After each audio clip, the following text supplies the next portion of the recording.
नमस्कार। खास कार्यक्रम देश देशांतर में आपका स्वागत है। मैं हूं आरफा खानम शेरवानी। भारतीय विधि आयोग ने फांसी की सजा को खत्म करने की सिफारिश की है। हालांकि आयोग ने साथ ही ये भी कहा कि सिर्फ आतंकवाद और राष्ट्रद्रोह के मामलों में फांसी की सजा दी जानी चाहिए। विधि आयोग ने कहा कि आंख के बदले आंख का सिद्धांत हमारे संविधान की बुनियादी भावना के खिलाफ है। मौत की सजा से व्यक्ति में सुधार नहीं बल्कि न्याय व्यवस्था से बदले की भावना के संचालित होने का आभास होता है। कमीशन के 9 में से 6 सदस्य रिपोर्ट से सहमत हैं। 3 असहमत सदस्यों में 2 सरकार के प्रतिनिधि हैं। क्या मायने हैं आखिर इस रिपोर्ट के? सुप्रीम कोर्ट और सरकार को इस पर किस तरह से आगे बढ़ना है? और याकूब मेमन की फांसी के बाद जिस तरह से बहस आगे बढ़ी है मौत की सजा के मामले पर, इस रिपोर्ट का इंटरवेंशन क्या कहता है? उस बहस को किस दिशा में लेके जाता है? क्या एक समाज, एक देश के तौर पर हम ज़्यादा प्रगतिशील होंगे, ज़्यादा आधुनिक होंगे अगर हम मौत की सज़ा को ख़त्म कर देते हैं? लेकिन बढ़ता क्राइम रेट और जिस तरह से मामले आ रहे हैं आतंक के, उनको किस तरह से डील किया जाएगा? मेरे साथ कई मेहमान मौजूद हैं। जस्टिस जसपाल सिंह मौजूद हैं जो कि दिल्ली हाई कोर्ट के जज रह चुके हैं। दूसरे खास मेहमान हैं मेरे साथ ND पंचोली जी, जाने माने ह्यूमन राइट्स एडवोकेट और एक्टिविस्ट हैं। प्रोफेसर M अफजलवानी हैं, लॉ कमीशन ऑफ इंडिया के सदस्य रह चुके हैं। और साथ ही गोपाल कृष्ण अग्रवाल जी हैं, नेशनल स्पोक्स पर्सन हैं BJP के। सभी मेहमानों का बहुत बहुत स्वागत है। सबसे पहले जस्टिस जसपाल जी, मैं आपके साथ शुरुआत करना चाहती हूँ कि लॉ कमीशन की जो रिपोर्ट है ये आप इसको किस तरह से देखते हैं? काफ़ी मजबूत तरीके से फांसी की सजा के विरोध में ये रिपोर्ट सामने आई है।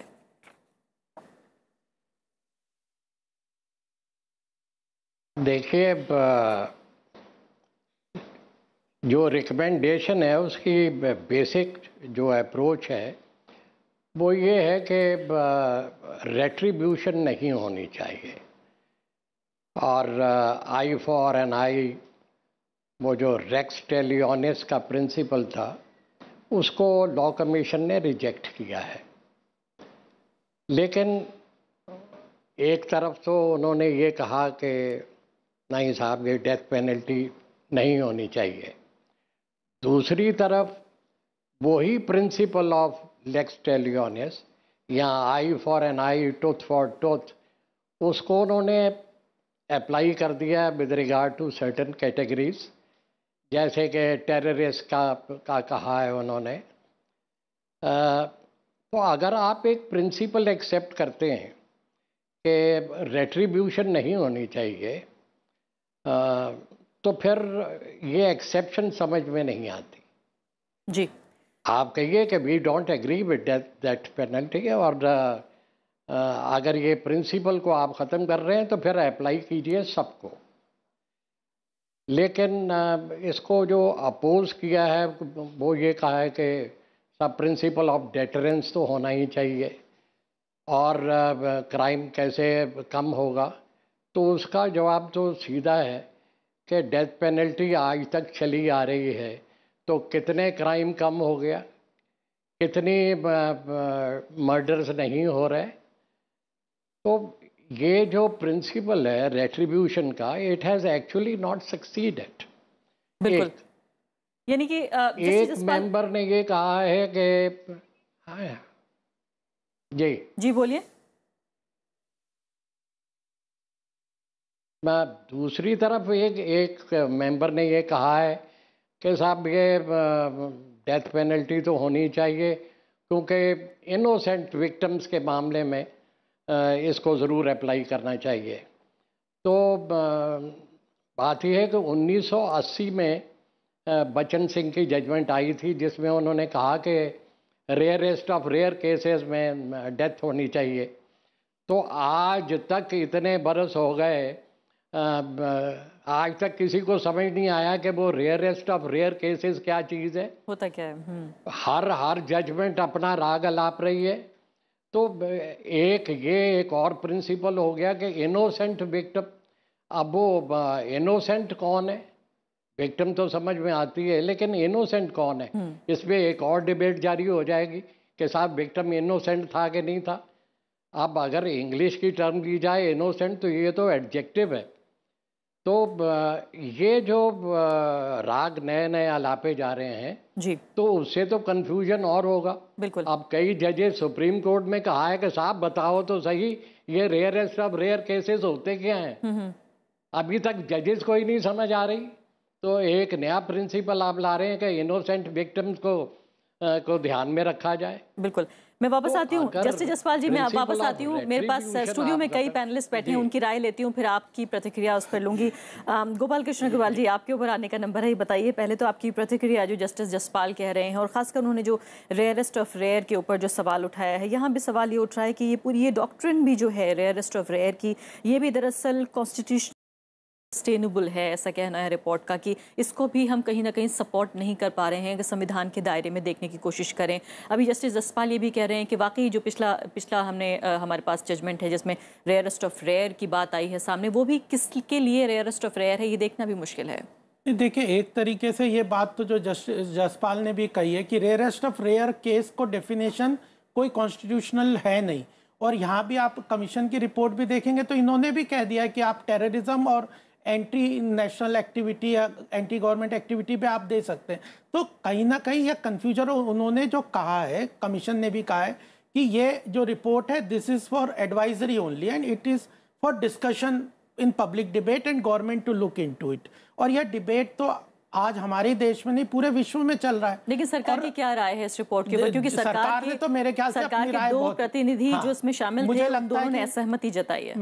मुझे लगता है सरकार इस बात में क्लैरिटी है, और दोनों जो सरकार के प्रतिनिधि हैं उन्होंने उस बात को बहुत स्पष्ट तरीके से कहा है कि आज के स्टेज में जो अभी हमारी वर्तमान स्थिति है या सारे डिबेट्स को देखते हुए अभी कोई स्थिति नहीं है कि डेथ पेनल्टी को हटना चाहिए। फिर भी डिबेट इस देश में जब तक कोई भी सोसाइटी है इसमें कंटिन्यूस डिबेट होके लॉ भी कॉन्स्टिट्यूशनली चेंज होता है, उसको कर सकते हैं, डिबेट भी कर सकते हैं और पूरे वर्ल्ड में। लेकिन इस बात को कोई नहीं डिनाई करेगा कि यह बहुत बड़ा मेजर डेटरेंट है क्राइम्स को रोकने के लिए। हालांकि जो आप ये जो दलील दे रहे हैं, दरअसल इस दलील के खिलाफ ही रिपोर्ट में कहा गया, उसमें ये कहा गया है कि मौत की सज़ा और जो ताउम्र सज़ा है, ताउम्र कैद की सज़ा है, उन दोनों के बीच मौत की सज़ा में ज़्यादा डिटरेंस है, ज़्यादा कोई डर जाएगा और क्राइम नहीं करेगा, ये साबित नहीं हो पाया है। नहीं, ये तो साबित कैसे हो सकता? वो ये भी नहीं कह सकते कि जो लाइफ इम्प्रिजनमेंट है वो भी डेटरेंट है, कल तो उस पर भी डिबेट हो जाएगा।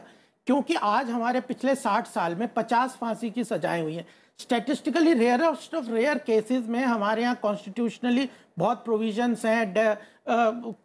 जो प्रेसिडेंट हैं उनके पास भी पावर है, सुप्रीम कोर्ट को रिव्यू का भी पावर है, बहुत सारे मर्सी पेटिशंस के भी कई स्टेजेस पे चलता है। तो मुझे लगता है कि हमारे कॉन्स्टिट्यूशन में काफी प्रोविजंस हैं सेफगार्ड के लिए, और इस चीज को, इस डेटरेंट को तो यूज करना ही चाहिए। और यही सरकार की भी मंशा दिख रही है। जी, आपको ऐसा लगता है कि मंशा सरकार की दिख रही है कि मौत की सजा को रहना चाहिए, और हम रेयरेस्ट ऑफ रेयर केसेस को ही दे रहे हैं, और इसीलिए सरकार के दोनों प्रतिनिधि जो हैं उन्होंने इस पर अपनी असहमति जताई है। लेकिन जिन लोगों का आपने जिक्र किया है जिनको अब तक फांसी हुई है, ये भी देखना महत्वपूर्ण है कि वो किन समाजों से आते हैं, उनकी सामाजिक आर्थिक कैसी पृष्ठभूमि है जिन लोगों को फांसी हुई है, क्योंकि ये भी बड़ा आर्गुमेंट है। प्रोफेसर वानी, नहीं, लेकिन इस पे मैं एक जरूर बात करना, जब आप इस स्टैटिस्टिक्स पे जाएंगे, मैं इस सवाल पे भी आऊंगी कि आखिर किन लोगों को फांसी हुई है। जब जिन स्टैटिस्टिक्स पे आप जाएंगे तो उसकी पॉपुलेशन की परसेंटेज को भी देखना पड़ेगा। वो तो जो नेशनल परसेंटेज है उसी हिसाब से आपकी बात वैलिड है अपनी जगह। प्रोफेसर वानी, आप इस रिपोर्ट को किस तरह देखते हैं? आप खुद मेंबर रह चुके हैं लॉ कमीशन के,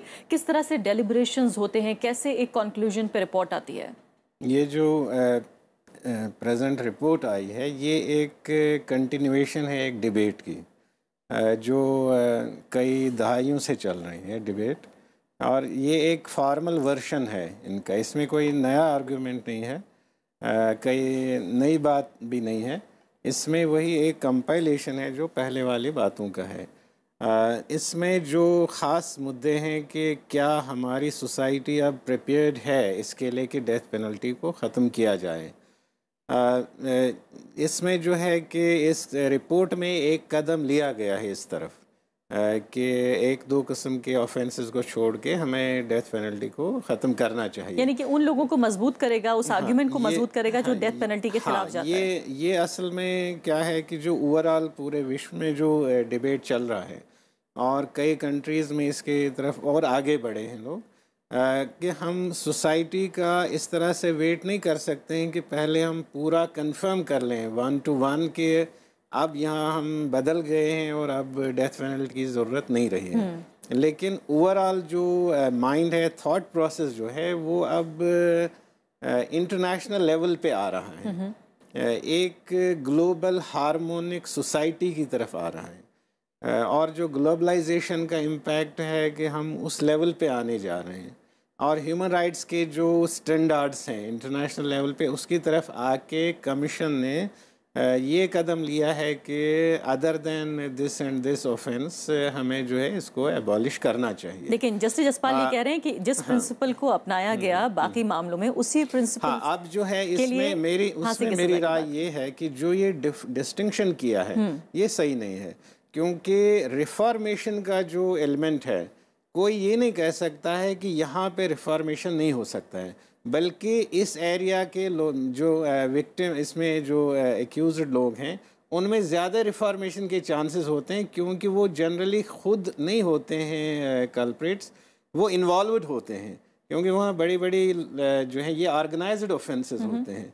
तो उन ऑर्गेनाइज्ड ऑफेंसेस में जो जैसे ड्रग ट्रैफिकिंग में कोई और होता है और फंस जाता है कोई और, इसी तरह से इसमें भी ये जो है ये कदम लेना चाहिए की जो प्लानिंग कहीं और होती है, और इसमें भी रिफॉर्मेटिव थियरी को ज़्यादा आगे लेना चाहे। और हो सकता है जिस आदमी ने क्राइम और फॉलोड बाय ये रेप फॉलोड बाय डेथ किया है, शायद उससे जो है जो आदमी किसी और ऑफेंस में जैसे टेररिस्ट एक्टिविटी में आया है, शायद वो ज़्यादा रिफॉर्म हो सकता है, क्योंकि उसका पर्सनल उसमें नहीं होता है, बल्कि वो किसी वजह से उसमें आ गया होता है। बल्कि एक आर्गुमेंट तो ये भी दिया गया है इसके खिलाफ कि अगर टेररिज्म में जो लोग लिप्त पाए जाते हैं वो दरअसल मरने के लिए ही सामने आते हैं, तो उनको मौत की सजा से कैसे डराया जा सकता है? जो है कि ये डिस्टिंक्शन बिल्कुल इसमें, बल्कि रिपोर्ट में खुद ये लिखा है कि पिनोलॉजी में इसका कोई ग्राउंड नहीं है। शायद ये लोगों के एस्पिरेशंस या सोच को, यानी यहाँ से कमीशन जो है लॉ एंड जस्टिस से हट के अवाम के जज्बात या किसी सेक्शन के थॉट को सेटिस्फाई करने की कोशिश कर रहा है, नहीं तो इसमें जुडिशियल कोई ग्राउंड नहीं लग रहा है इस डिस्टिंक्शन के लिए। एनडी पंचोली जी, ये बताइए कि जिस तरह से कह रहे हैं अभी गोपाल कृष्ण अग्रवाल, जाहिर है सरकार है जिसका काम इंसाफ करना है, फैसले लेना है, सरकार का काम है लॉ एंड ऑर्डर को मेंटेन रखना। ऐसे में जबकि एक सरकार की या कानून व्यवस्था की ऐसी इमेज बन जाए कि वो लचर है या वो ढीली ढाली है या वो सज़ा नहीं दे सकती या आराम से क्राइम किया जा सकता है, क्या आपको लगता है कि इस रिपोर्ट के बाद कहीं ना कहीं बहस इस डायरेक्शन में भी आगे जाएगी? नहीं, ये रिपोर्ट बहुत अच्छे इसमें सुझाव दिए हैं और ये इस दिशा के अंदर वाकई में आगे जाएगी। लेकिन जो हमारे साथी जो बीजेपी के गोपाल जी हैं, उन्होंने जो कहा है कि सरकार को ये देखना है कि क्राइम को कंट्रोल करना है, कुछ डेटरेंट करना है, तो हमको कुछ सीखना भी चाहिए इतिहास से, दुनिया से। हमारे जो अभी तक जिस प्रकार से समाज बढ़ा है, दुनिया के अंदर क्या हो रहा है, एक प्रोग्रेस, बारबेरिज्म, इसमें कोई दो राय नहीं कि ये जो डेथ पेनल्टी है ये मध्य युगीन समाज की एक बारबरिक, एक बर्बर व्यवस्था का एक परिणाम है। तो ऐसे तो जहाँ एक समाज, पूरा दुनिया का समाज एक तरक्की की तरफ जा रहा है और जहाँ 140 देशों ने अपने यहाँ इसको समाप्त कर दिया है, उसको आप चलाए जा रहे हैं। अब इस रिपोर्ट के अंदर, जैसा प्रोफेसर साहब ने कहा, कोई आधार नहीं है कि क्यों रखी जाए। भाई जब सब अभी एक केस आया था इसका, मैं नाम भूल रहा हूँ, चौहान का, जो जिसके अंदर राजीव गांधी मर्डर केस के और ये जो दूसरे लोग थे जिनके डिले के ग्राउंड पे, मर्सी के डिले के ग्राउंड पर उनको मौत की सज़ा को ख़त्म कर दिया गया है। लेकिन उसमें भी ये आर्गूमेंट उठा था कि टेररिज्म के केसों में ना, लेकिन सुप्रीम कोर्ट ने कहा नहीं, कानून में हम ये डिस्टिंग्विश नहीं कर सकते कि ये टेररिस्ट केस है और ये इस तरह के केस है। तो इस तरीके से समाज आगे बढ़ रहा है। तो मैं ये एक जो मध्य युगीन की खून पिपासा, ब्लड फॉर, एक परिवार में एक उसने मेरे को मार दिया, मैंने उसको मार दिया, फिर उसने मेरे को मार दिया, मैंने, तो ऐसे बदले की भावना आप चलते चले जाएंगे। लेकिन फिर कैसे कानून व्यवस्था पे कैसे काबू पाया जाए? गोपाल जी कह रहे हैं वो भी अपने आप में सरकार के पास भी एक महत्वपूर्ण काम है, एक जिम्मेदारी है बड़ी। हाँ, तो उसके कारणों, जब तक आप कारणों पर नहीं जाएंगे, उसको समझेंगे नहीं, उसकी समीक्षा नहीं करेंगे कि ये अपराध, ये टेररिज्म क्यों कर रहा है, आप एक वातावरण ऐसा बना देते हैं जिसमें वो टेररिस्ट एक्ट करने के लिए बाध्य हो जाता है। अगर उस वातावरण को आप समाप्त कर देंगे तो टेररिज्म खत्म हो जाएगा। जस्टिस जसपाल, ये बताइए कि पिछले बहुत सारे दशकों में आज़ादी के बाद से सिर्फ कुछ दर्जन लोग ऐसे हैं, 50 या उसके आसपास, जिनको मौत की सज़ा हो पाई है। बहुत सारे लोगों को मौत की सज़ा होने के बाद भी एग्जीक्यूशन नहीं हो पाया है, अमल अभी तक नहीं हो पाया है, कई हज़ार लोगों को होने के बावजूद भी। क्या आपको लगता है कि जो एक अनरिटन सा मोरेटोरियम था, एक जो बिल्कुल अनकही सी एक पाबंदी थी कि मौत की सज़ा नहीं दी जा रही थी भारत में, वो कहीं ना कहीं आपको उठती हुई लगती है? एक जो पब्लिक ओपिनियन है वो मौत की सज़ा के फेवर में नज़र आ रहा है, कम से कम अगर आतंक के मामलों में देखें। देखिए, दो प्रिंसिपल्स याद रखिए। या तो आप रेफर्मेशन की तरफ चलिए या आप रेट्रीब्यूशन की तरफ चलिए। अब ये जो लॉ कमीशन की रिपोर्ट है, ये एक जगह रेफर्मेशन की बात करते हैं, रिहेबिलिटेशन की बात करते हैं, और दूसरी तरफ रेट्रीब्यूशन की। नंबर 2, ये कहना कि साहब डेटरेंस ज़रूरी है, तो लाइफ सेंटेंस जो है वो ज़्यादा डेटरेंट है। एंड इन एनी केस हमने प्रिंसिपल माना हुआ है कि we should try and lean towards reformation. एक, ये जो इतने साल लग गए, किसी को फांसी नहीं हुई डिस्पाइट ऑर्डर्स अगेन, ये भी शो करता है कि एक रिलक्टेंस है कि after all you are taking away life, वो लाइफ वापस नहीं आएगी। तो बार बार सोचा जाता है कि ये भाई should we take away life और नॉट। मैं ये समझता हूँ कि एक तरफ ये बहुत अच्छा है कि साहब डेथ पेनल्टी नहीं होनी चाहिए, लेकिन उसके साथ फिर रेट्रीब्यूशन ये है कि नहीं साहब टेररिस्ट है तो उसे कर दो। अब अगर एक टेररिस्ट दूसरे टेररिस्ट को मारता है फॉर एग्जाम्पल, तो क्या उसमें डेथ सेंटेंस होनी चाहिए? Is he not serving the society by killing a terrorist? He himself is a terrorist, but kills a terrorist on certain principles. So ये एक प्रिंसिपल साफ सोचिए। Are you going in for retribution और are you going in for reformation? नहीं, काफी महत्वपूर्ण सवाल उठा रहे हैं, बहुत महत्वपूर्ण दलील है। लेकिन अगर मैं छोटी सी बात इस बीच अगर इसमें जोड़ दूं कि जो लोग इस बात का फेवर करते हैं, इस बात का समर्थन करते हैं कि कम से कम आतंकवादियों को और वो लोग जो देशद्रोह के इल्जाम में लिप्त पाए जाते हैं उन लोगों को फांसी की सजा होनी चाहिए, उनका एक बड़ा आर्ग्यूमेंट ये भी होता है कि जो लोग दूसरों के मानवाधिकार की परवाह नहीं करते, उनके मानवाधिकार की या उनके जीने के अधिकार की क्यों परवाह की जानी चाहिए जब दूसरे नागरिकों के वो जीने के अधिकार की परवाह नहीं कर रहे हैं। जो किसी का भी मर्डर करता है, वेदर ही इज टेररिस्ट और नॉट, क्या वो जिसको आप मर्डर किया उसका मानवाधिकार नहीं ले जाता? वो भी लेके जाता है। वो भी एक लाइफ खत्म कर रहा है, उसका राइट टू लिव खत्म कर रहा है, उसकी फैमिली को इफेक्ट कर रहा है, सोसाइटी को इफेक्ट कर रहा है। उस पर फिर डेथ पेनल्टी क्यों नहीं?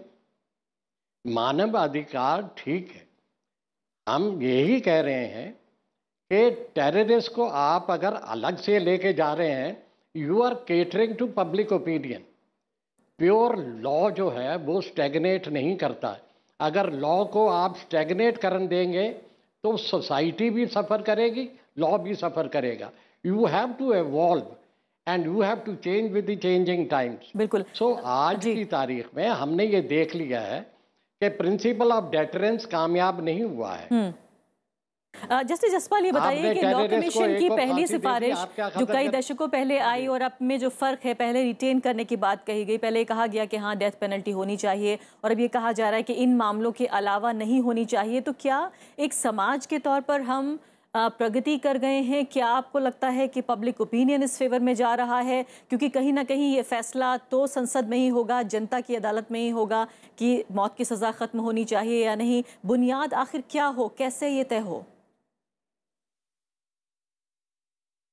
देखिए, मैंने अभी कहा कि अगर लॉ इवॉल्व नहीं हो रहा, अगर वो चेंजिंग टाइम्स के मुताबिक चेंज नहीं हो रहा, सोसाइटी की डिमांड्स के मुताबिक इवॉल्व नहीं हो रहा, तो वो लॉ स्टैग्नेट हो रहा है, वो लॉ नहीं है। अब ये जो रिपोर्ट आई है ये एक स्टेप फॉरवर्ड है, लेकिन मेरा ऑब्जेक्शन सिर्फ ये है कि आप दोनों ही राग क्यों अलाप रहे हैं? एक ही राग अलापिए और वो है reformation, not a principle of retribution. Eye for eye, tooth for tooth, खत्म कीजिए इसको। जो you have no right to take away life of a person. जी ठीक है, जस्टिस जसपाल जी कह रहे हैं कि आपको अधिकार नहीं है, अगर आप जान दे नहीं सकते तो जान लेने का अधिकार नहीं है। लेकिन ये बताइए कि जनता का असली प्रतिनिधि तो सरकार है, आखिर सरकार ये कैसे तय करेगी, कैसे पता लगाएगी कि पब्लिक ओपिनियन क्या है, या वाकई कानून की जो अपनी परिभाषाएं हैं और जो हमारे पास किताब है जिसके जरिए पूरा देश ड्राइव होता है, जिसको संविधान कहते हैं, उसके दायरे में रह के बात करनी होगी। पब्लिक ओपिनियन को सरकार कितना अहम मानेगी, खासकर जब इतनी अहम बात तय करनी हो कि किसी की जान ली जाए या नहीं? देखिए, जो कॉन्स्टिट्यूशन बनाना या लॉ बनाने की जिम्मेदारी पार्लियामेंट को है, और parliament representative of the people ही माना जाता है, और वही एक तरीका जिससे सरकार को पता चलेगा कि जनता के ओपिनियन क्या है। पब्लिक डिबेट से जनता के ओपिनियन को पता नहीं कर, या तो आप रेफरेंडम पे जाइए किसी इशू पे, अदरवाइज तो आपको पार्लियामेंट के अंदर ही डिबेट करके, डिस्कशन करके, और पार्लियामेंट रिप्रेजेंटेटिव में जो भी लॉ बनाने की प्रक्रिया है उसके तहत जाना चाहिए। और जो एग्जिस्टिंग लॉ है उस पर आपको स्टैंड भी करना पड़ेगा कि ये आज की डेट में ये लॉ है, बाकी सब एडवाइजरी है, रिकमेंडेटरी पोजीशंस है, चाहे कमीशन बनते हैं या कोई पब्लिक डिबेट होते हैं, वो सारे एडवाइजरी रोल है, और उसके बाद आप डिबेट को उसको चैनलाइज करके पार्लियामेंट में जाएंगे। जस्टिस जसपाल कह रहे हैं कि ये वन स्टेप फॉरवर्ड है, ये उस दिशा में एक कदम आगे है। मैं ये कह रहा हूं कि ये डिबेट तो चल ही रहा है, इस डिबेट पे दोनों ओपिनियन है, या लॉ कमीशन भी उस ओपिनियन को दोनों तरफ, इसमें भी डिवीजन है, लेकिन ये एक ओपिनियन अपनी दे रहे हैं, ये भी एडवाइजरी रोल है। और जहां तक पार्लियामेंट की बात है, एग्जिस्टिंग लॉ अभी उसको स्टैंड करता है। दूसरा, अभी एंटी हाईजैकिंग लॉ जैसा कि जो कहा गया है इस कमीशन की रिपोर्ट में, उसमें पार्लियामेंट ने फिर स्टैंड लिया, एडिशन किया है कि एंटी हाईजैकिंग लॉ में भी डेथ पेनल्टी देनी चाहिए। तो मेरे ख्याल से पार्लियामेंट और जो सरकार है वह आज इसको डेटरेंट मानते। आप नहीं तो एक बहुत महत्वपूर्ण बात जो कही है, कॉन्स्टिट्यूशन की बात कही, कॉन्स्टिट्यूशन की जो आत्मा है उसके खिलाफ है डेथ पेनल्टी, ये भी बात कही है। कॉन्स्टिट्यूशन में राइट टू लाइफ है, राइट टू लाइफ को भी डिफाइन किया है। सेक्शन 21 को जिसने लॉ कमीशन ने यहाँ रेफर किया है, उसमें राइट टू लाइफ के कई वो पहलू हैं, उसमें पानी देना है, फूड देना है, तो वेरियस एस्पेक्ट्स हैं, और सरकार को एम्पावर करते हैं। एक और बहुत महत्वपूर्ण बात उसमें कही गई, मर्सी पिटिशन सिस्टम को लेके कही गई, और ये कहा है कि ये मर्सी पिटिशन सिस्टम जो है ये दरअसल फाइनल सेफगार्ड नहीं है, जो मिसकैरेज ऑफ जस्टिस है, यानी कि अगर अन्याय किसी के साथ होता है उसके लिए, और खासकर डेथ सेंटेंसेस के मामले में डेटा ये बताता है कि 26 जनवरी 1950 से लेकर अब तक जो है 306 मर्सी पिटिशन जो है वो एक्सेप्ट हुई हैं, और 131 जो है वो रिजेक्ट की गई हैं। तो इससे क्या पता चलता है, ये क्यों कहा गया है कि मर्सी पिटिशन का जो सिस्टम है वो कोई अच्छा मकसद उससे हल नहीं हो रहा है? इससे पहले कि मैं इस पर एक बेसिक बात बताने की ज़रूरत है। ये जो डेथ पेनल्टी है या और कोई रिट्रीब्यूशन है, ये पहले ट्राइबल ज़माने से आया है, और उस वक्त एक ट्राइब को अपने लोगों की रिस्पॉन्सिबिलिटी थी, दूसरे को दूसरे ट्राइब अपने लोगों की रिस्पॉन्सिबिलिटी थी, और कहीं डेथ हो जाती तो उसमें ये रिट्रीब्यूशन आया है कि अगर इनका आदमी मरा है तो उनका आदमी मारा जाए। ऐसे ही जो है, अब चूँकि एक स्टेट है, और स्टेट खुद एक सोसाइटी, कम्युनिटी और एक फैमिली की तरह है, और इसमें स्टेट को, जो गवर्नमेंट होती है, उसको अपनी रिस्पॉन्सिबिलिटी समझना चाहिए। अब ये नहीं कह सकते हैं कि इस फैमिली मेम्बर ने उसको मारा, ये एक सिचुएशन है। अब ये सिचुएशन नहीं है कि हम किसी और ने हमारे आदमी को मारा, ये एक इसी घर में इसने दूसरे को मारा, दो पार्टियां, और ये बेसिक चीज समझी नहीं जाती है। स्टेट जो है ये सिर्फ पेनल्टी पे पड़ी है। स्टेट को अपनी रिस्पॉन्सिबिलिटी है, जो स्टेट के रिसोर्सेज हैं, कि क्या आप ऑनेस्टली ये सारे अपने देश के लोगों के लिए आप यूज कर रहे हैं, जिसमें कॉन्फ्लिक्ट को मिनिमम किया जाए रिसोर्सेज को यूज करके। और फिर अगर इस सिचुएशन में क्राइम होता है तो वो क्रिमिनल नहीं होता, वो पेशेंट होता है। चलिए बहुत जल्दी और उसको जो है और जो है ये मर्सी पेट ये तभी हो जाता है कि ये एक फीलिंग होती है, उसको फीलिंग ऑफ जस्टिस कहते हैं। अगर फेयरली ये मर्सी पिटिशन किया जाए तो एक फीलिंग है, देखिए आप हर चीज़ जस्टिस या लॉ में ऑब्जेक्टिवली नहीं कर सकते हैं, इसमें मैथमेटिकल नहीं हो सकता। ये एक फीलिंग जो डेवलप हो जाती है कि नहीं, इसमें जो है देयर हैव बीन रीजंस कि ये इसके साथ जाती नहीं होनी चाहिए। चलिए, बिल्कुल तो समय समाप्त हो गया है। और एक बहुत महत्वपूर्ण बात इसमें जो सामाजिक डेटा देना जरूरी है वो ये भी है कि जिन लोगों को अब तक फांसी हुई है उसमें बेशतर लोग जो हैं वो पिछड़े समुदाय से आते हैं, दलित हैं या फिर अल्पसंख्यक हैं, जिसमें ज़्यादातर लोग बहुसंख्यक को हैं जिनको फांसी दी गई है। ये भी बहुत महत्वपूर्ण बात है कि इनको शायद वो उस तरह से जस्टिस के लिए उनको डिफेंड करने के लिए अच्छा वकील नहीं मिल पाया या उनके पास उस तरह से संसाधन नहीं थे। पंचोली जी, आखिरी बात ये बताइए फिलहाल कि यहाँ से अब जो बहस है मौत की सज़ा की वो कहाँ जा रही है? ये अच्छी दिशा में जा रही है। इससे बहुत सारे सवाल खड़े होंगे। जैसे रिपोर्ट में ये कहा गया है कि टेररिस्ट और वेजिंग ऑफ वार, अब सेडिशन का वर्ड यूज़ नहीं किया गया, वेजिंग ऑफ वार में आप इसको कर सकते हैं। अब वेजिंग ऑफ वार में मान लिए आपकी वार हो गई और उसमें आपने 5,000 या 10,000 सोल्जर पकड़ लिए, क्या आप उनको फांसी पर चढ़ाएंगे? आप उनको छोड़ते हैं? 1971 की लड़ाई में 90,000 या 65 की लड़ाई में इतने उनको एक्सचेंज किया, उनको हमने छोड़ा।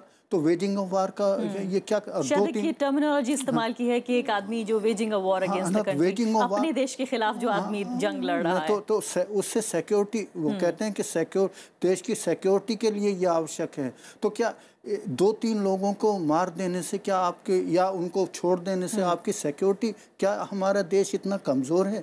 हम लोग इतने कमज़ोर हो गए हैं कि 2-4 लोगों को अगर हमने फांसी नहीं चढ़ाई तो हम छिन्न भिन्न हो जाएंगे, हम बर्बाद, या हम एक सॉफ्ट स्टेट बन जाएंगे। जिस तरह से कहा जा रहा है एक मजबूत देश जो है वो जान लेता है या जान देता है, लेकिन साफ तौर पर सरकार को फैसला लेना है। लेकिन कहा ज़रूर ये जा रहा है कि लॉ कमीशन की जो रिपोर्ट है कहीं ना कहीं इस बहस में एक स्टेप फॉरवर्ड है, एक आगे कदम बढ़ाने जैसा है। लेकिन इसको लेकर भी लगातार जिस तरह से असुरक्षा की भावनाएं लोगों के बीच बढ़ रही हैं, सरकार को बहुत ही सोच समझकर इस पर फैसला लेना है कि वाकई क्या मौत की सज़ा को ख़त्म कर दिया जाए। लेकिन फिर भी 2 मामलों में कम से कम कहा गया है रिपोर्ट में कि उसमें अभी भी इस सज़ा को बरकरार रखना चाहिए। सभी मेहमानों का बहुत बहुत शुक्रिया। नमस्कार।